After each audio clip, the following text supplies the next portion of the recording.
Please subscribe. This case takes place in Australia in the 1960s.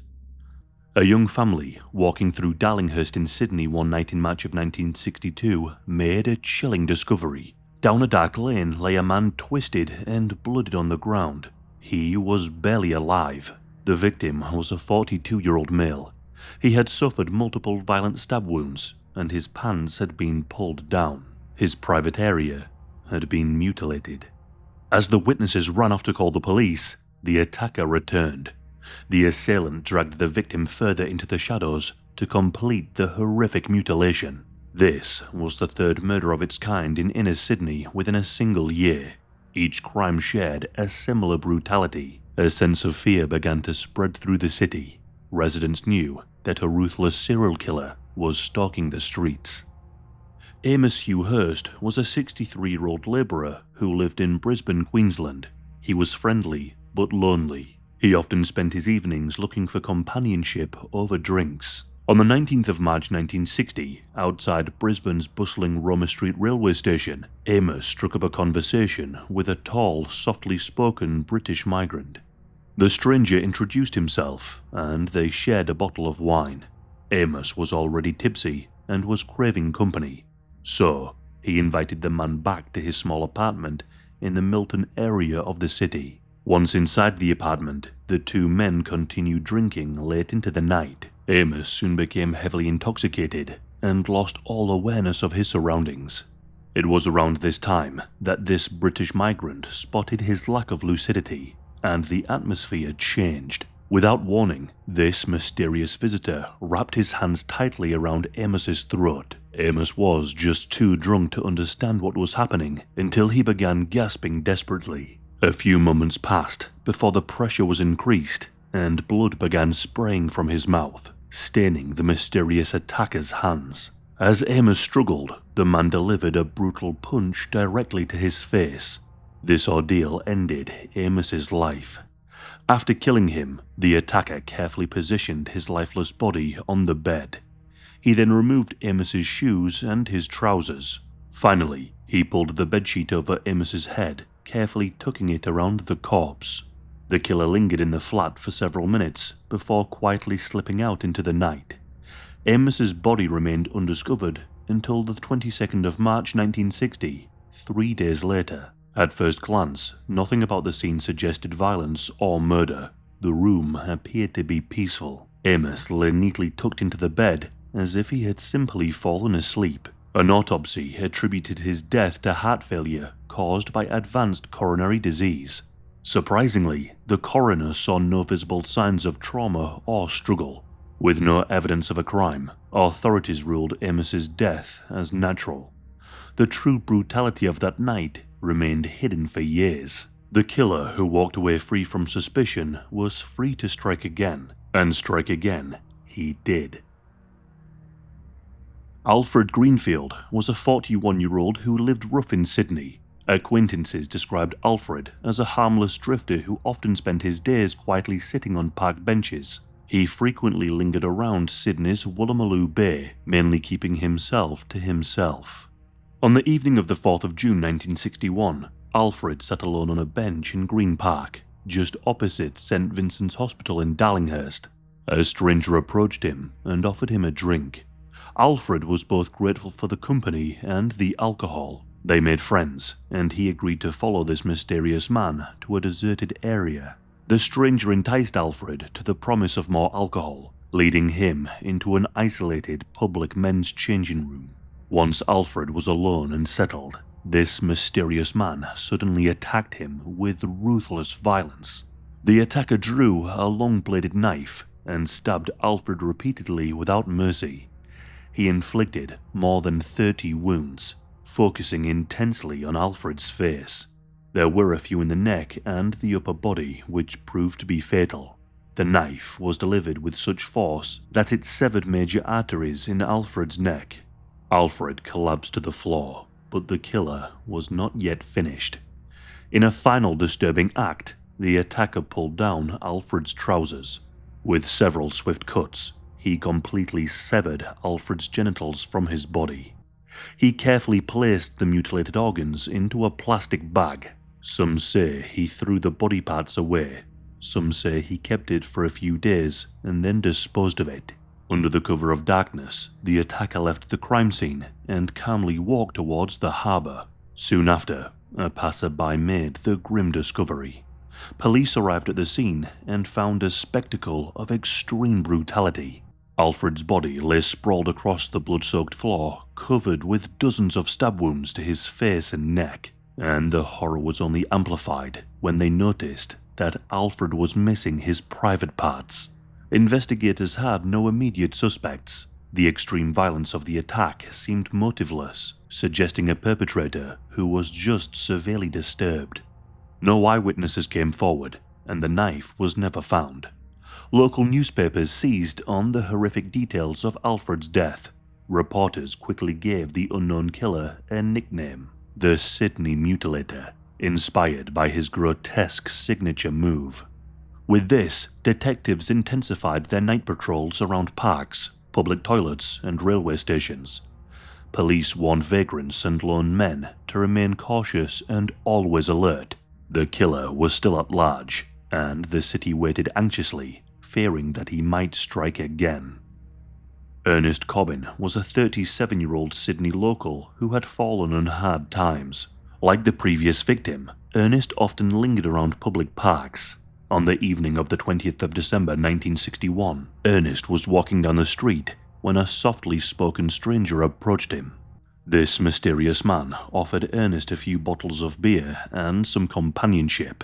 With very few friends and an overwhelming craving for drink, Ernest simply agreed. The stranger led him to a secluded public toilet block known locally as a quiet spot for after-hours drinking. Inside a dim concrete stall, the two men sat sharing beer and conversation. Ernest had no idea that he was now trapped alone with a serial killer. As Ernest relaxed, the stranger quietly slipped on a transparent plastic raincoat, a scene that is literally in the movie American Psycho. This was odd, as it wasn't raining outside, but his reason for putting on the coat would soon become clear. In an instant, the stranger drew a long knife and violently lunged at Ernest's neck with a sharp upward motion. The blade sliced deeply, instantly severing Ernest's jugular vein. Blood erupted violently, spraying the walls, the floor, and the killer himself. The raincoat had been carefully chosen to shield the attacker from this spray. Ernest desperately raised his arms in a futile attempt to defend himself, but the attacker continued stabbing relentlessly. With savage fury, he repeatedly plunged the knife into Ernest's face, throat, and his torso. He collapsed helplessly against the blood-splattered cubicle walls. Then, echoing the earlier murder, the killer proceeded to mutilate Ernest's body further. He carved away Ernest's privates with practiced precision. He placed the severed flesh in a plastic bag before slipping silently into the darkness.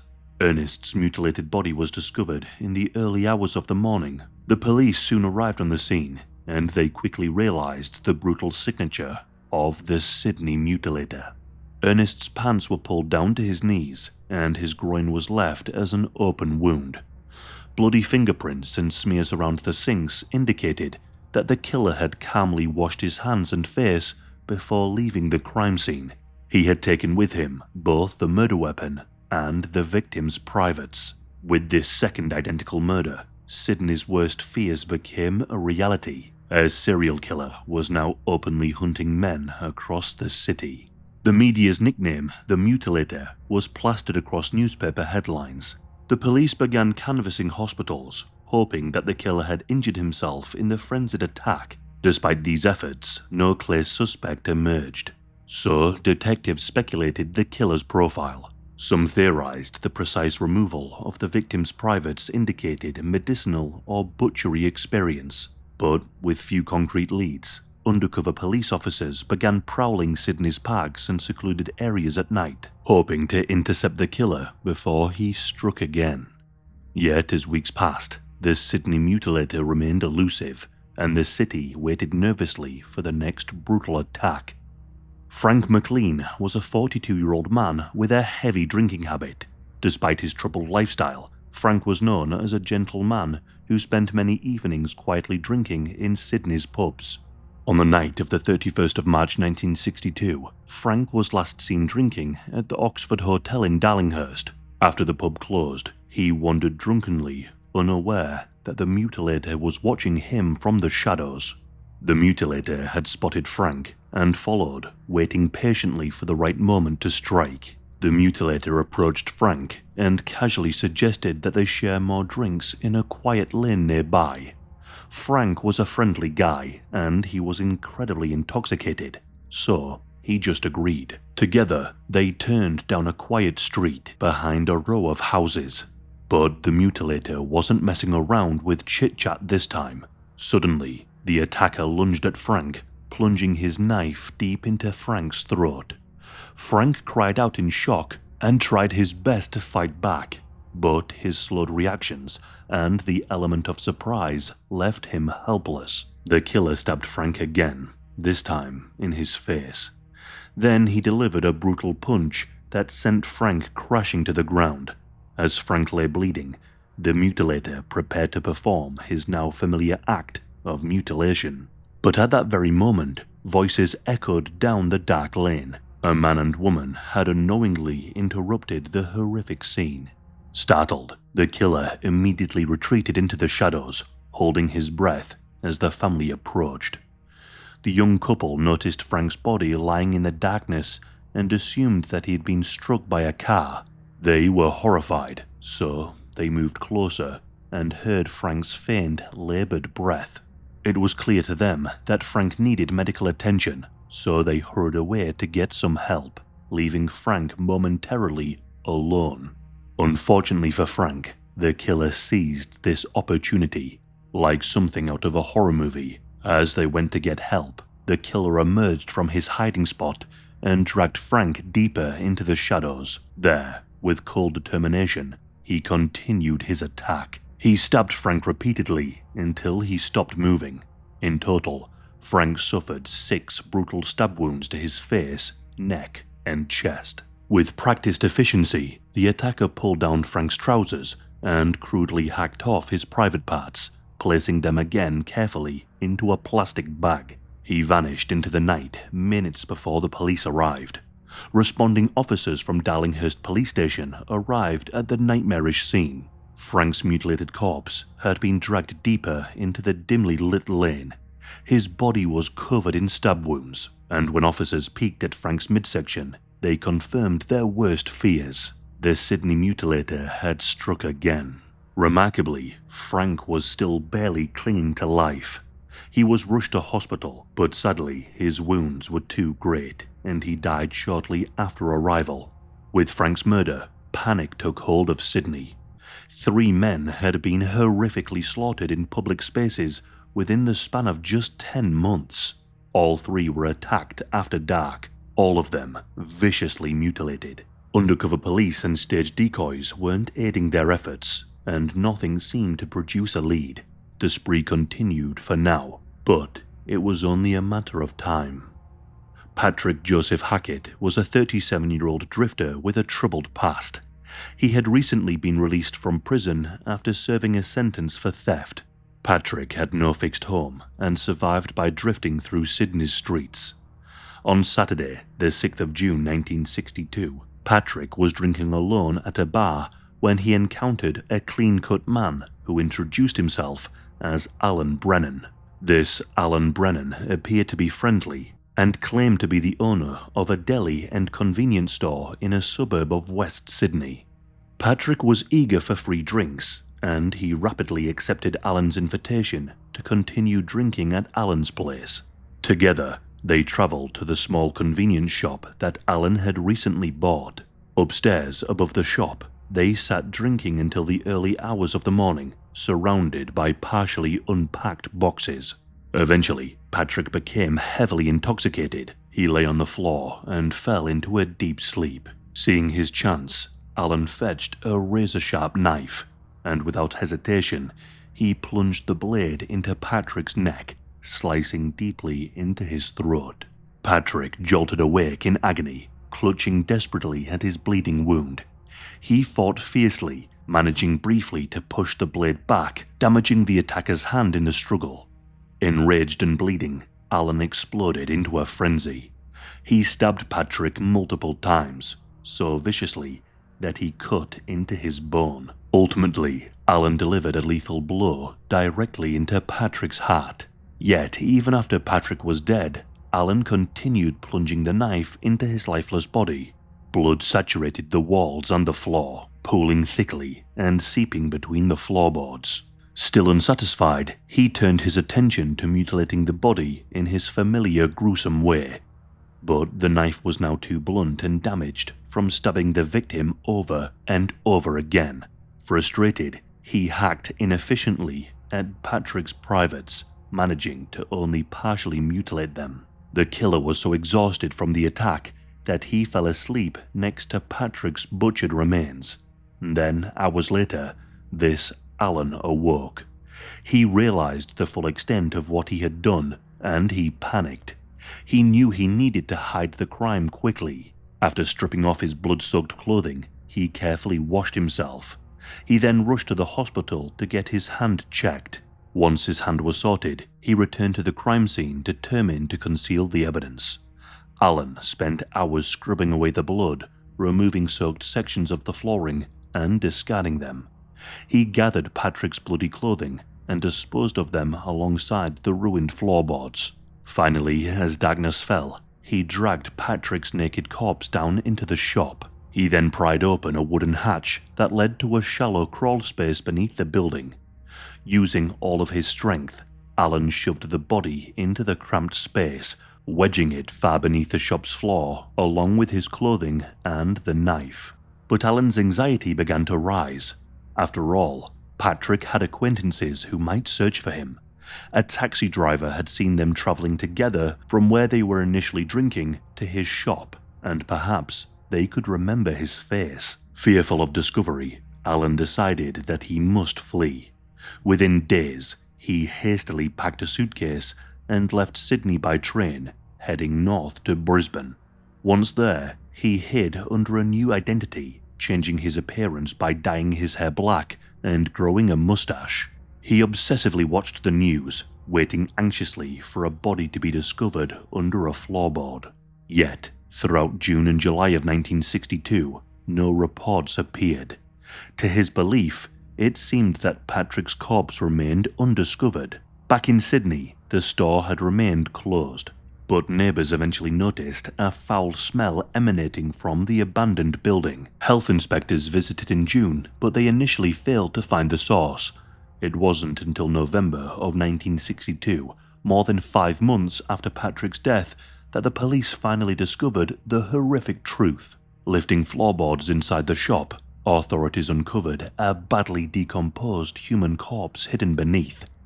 The remains were so decayed that immediate identification was impossible. The police then discovered the shop's proprietor, a man named Alan Brennan, and this Alan had disappeared just months earlier.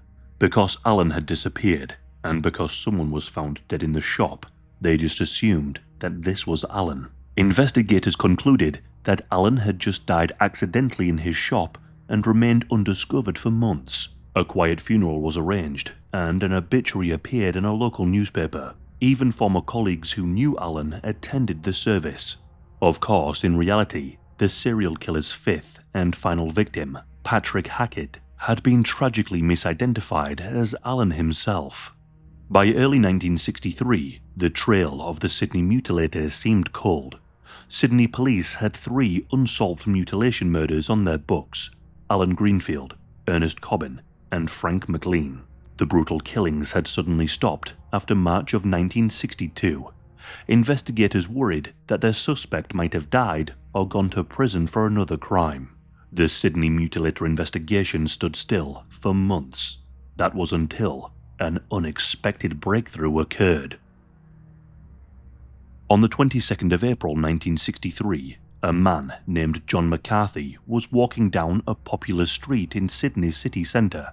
Now, as he's walking down this street, he spots someone familiar. He saw his former colleague, who was supposed to be dead, Alan Brennan. He was shocked to say the least, as he had attended his funeral. So, he approached Alan. He shouted loudly, "I thought you were dead." Alan Brennan's face turned pale at being recognized.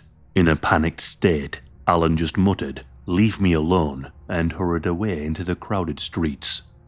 John was of course incredibly shaken, and so he reported the encounter to the police. At first, the desk sergeant dismissed John's story, believing that he was just drunk. But John returned the very next day, insisting that he was sober and that he had indeed seen Alan Brennan alive. But again, the police did nothing.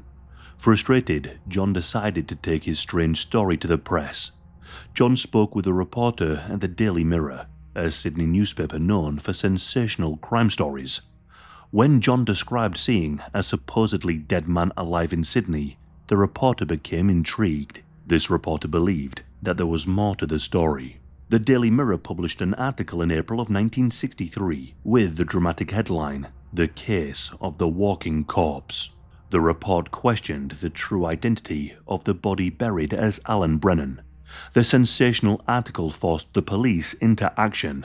The authorities were embarrassed, so they quickly secured an order to exhume the corpse buried under Alan Brennan's name. When the coffin was opened and the remains examined, the horrific truth emerged.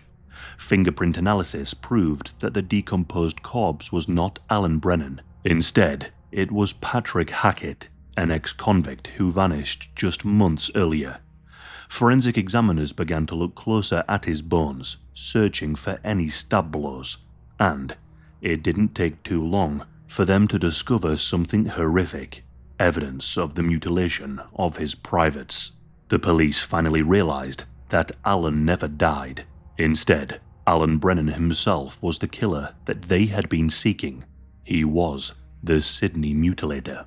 Finally, the investigators understood how the murders had suddenly stopped. It was because the killer had accidentally faked his own death. Armed with this chilling realization, Sydney police urgently began hunting down Alan Brennan before he could kill again. Authorities then found an old employment photograph of Alan from his postal service days. Using this image, police created a composite sketch and circulated it widely. Investigators suspected that he had fled interstate. In reality, the mutilator had moved to Melbourne. There, under a false name, David Allen, he found employment as a railway porter at Melbourne's Spencer Street station. He tried to disguise his appearance, but his co-workers soon saw the police sketch and noticed the striking resemblance to David Allen. On the 13th of May 1963, the Melbourne police received tips from suspicious railway employees, and so they rushed to Spencer Street station. Officers spotted the suspect matching Allen's description. Allen was swiftly arrested and he was taken to the station. Pretty quickly, under interrogation, he cracked. He openly admitted to being the Sydney Mutilator and confessed responsibility for all 5 killings between 1960 and 1962. And then he gave them his true identity. His name wasn't Alan Brennan, it was William MacDonald. He had used stolen and false identities, including Alan Brennan and David Allen, to evade capture. William appeared almost relieved to confess. Investigators noted his chilling detachment as he calmly described the brutal murders. He explained that he was driven by what he called an irresistible urge to kill. In his detailed statement, William shared his twisted motive. He described a traumatic event in his teenage years, where he was essayed by a superior officer in the British Army. William said that this incident had haunted him throughout his entire life. He claimed it created within him a deep hatred and a fear for men. Eventually, this trauma evolved into uncontrollable violent impulses. William told detectives that he heard voices tormenting him, convincing him that certain men he met were really his former attacker in disguise. He believed he was symbolically destroying his abuser each time he killed. William described in gruesome detail how he befriended his victims, then lured them into isolated areas.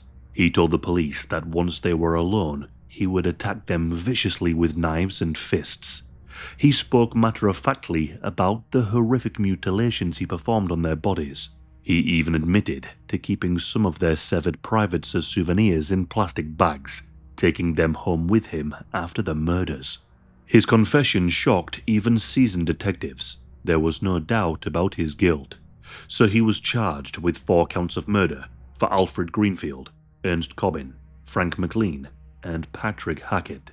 William admitted to killing Amos, but he wasn't charged with the murder, although it sparked authorities in Brisbane to reopen the investigation into his death.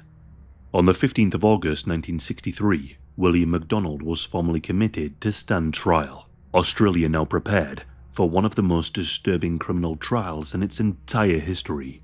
To confuse matters, William MacDonald was actually born Alan Ginsberg on the 17th of June 1924 in Liverpool, England. He came from a relatively wealthy family with Jewish heritage. Despite his comfortable upbringing, William was antisocial and emotionally troubled from an early age. He felt deeply isolated and neglected by his parents. At the age of 19 during World War II, he enlisted in the British Army, hoping to find direction and acceptance. Instead, military service became the setting for his darkest trauma. In 1944, William was violently SA'd by a corporal in an air raid shelter.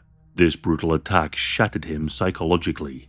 He never reported the SA out of shame, but the experience left him paranoid, humiliated, and consumed by rage. For the rest of his life, the incident tormented him mentally and emotionally. William was honorably discharged in 1947. Doctors had diagnosed him with schizophrenia.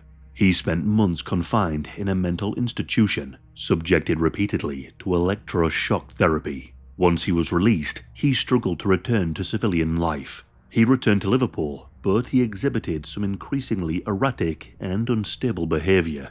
In 1949, desperate to escape painful memories and family judgment, he emigrated to Canada. However, this fresh start quickly failed. He drifted between low-paying jobs and eventually fell into poverty. His family did send him some money for his return home, and back in England, his mental health deteriorated even further.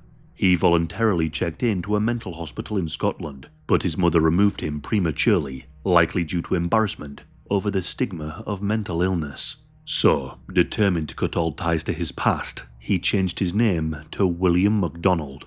Under this new identity, he emigrated again, arriving in Australia in 1955.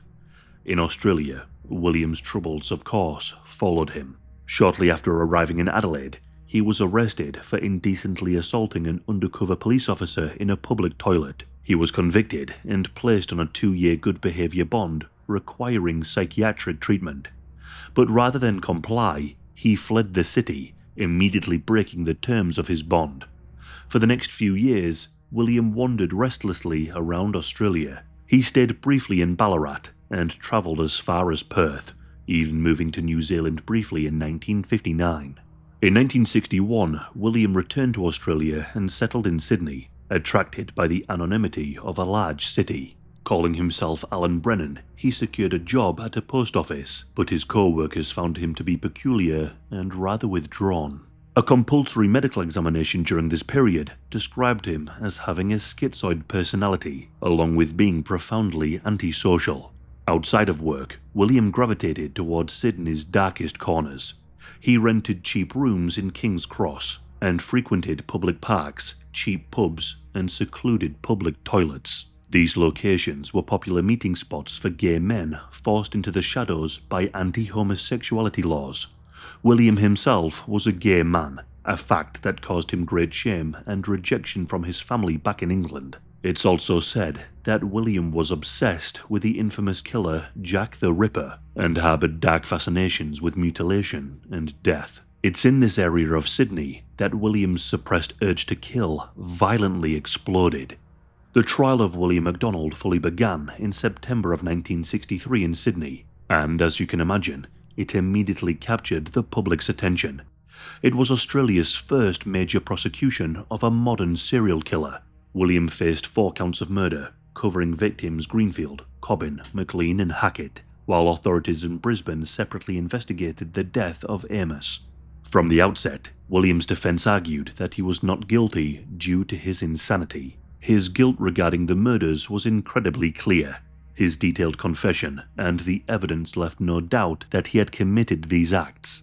The trial hinged on whether William was legally sane at the time of his crimes. In court, William appeared as a quiet and withdrawn man. He often sat silently with his eyes lowered, showing no visible emotions. The prosecution presented detailed and disturbing accounts of the murders.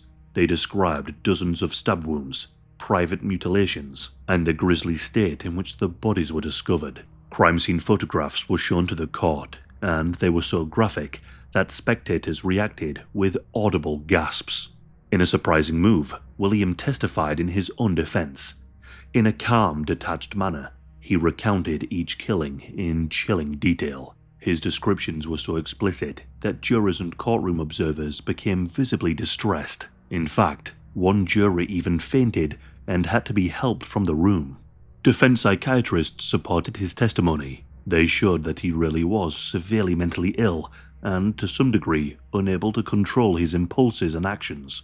Prosecutors acknowledged William's mental health issues, but they argued that he was legally sane, highlighting the careful planning involved in his crimes. He hid evidence, concealed his identity, and was able to evade capture, proof that he knew that his actions were wrong.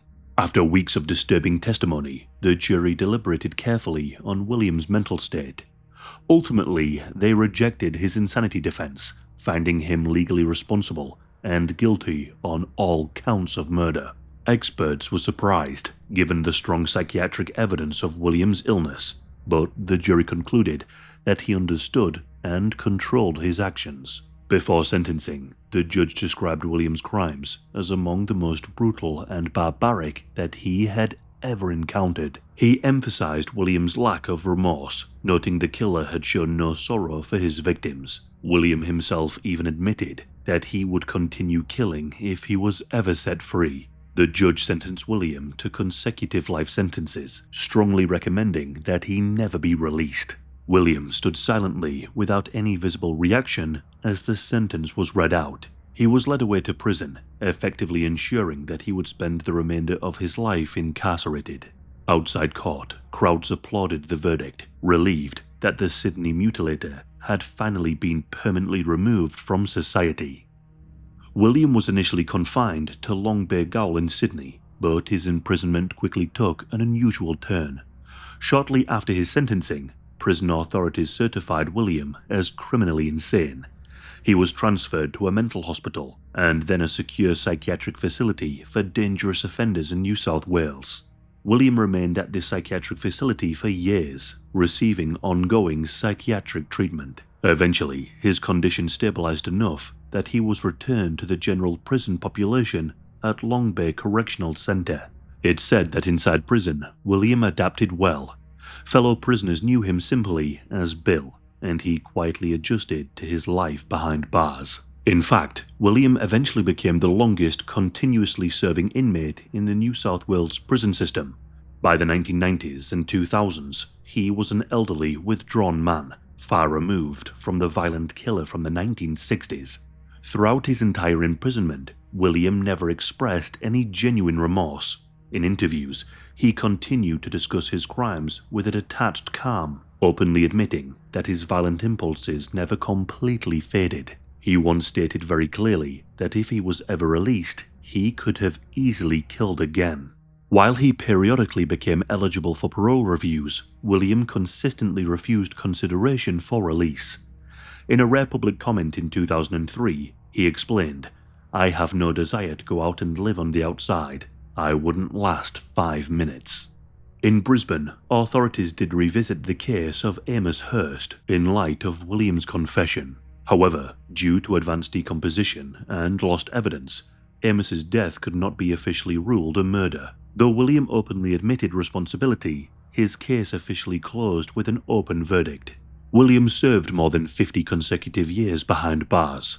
On the 12th of May 2015, he died in custody at the age of 90 in the Prince of Wales Hospital in Sydney. With William's passing, a grim chapter of Australian history came to an end. He is widely regarded as Australia's first documented serial killer, and his nickname, the Sydney Mutilator, still evokes horror to this day.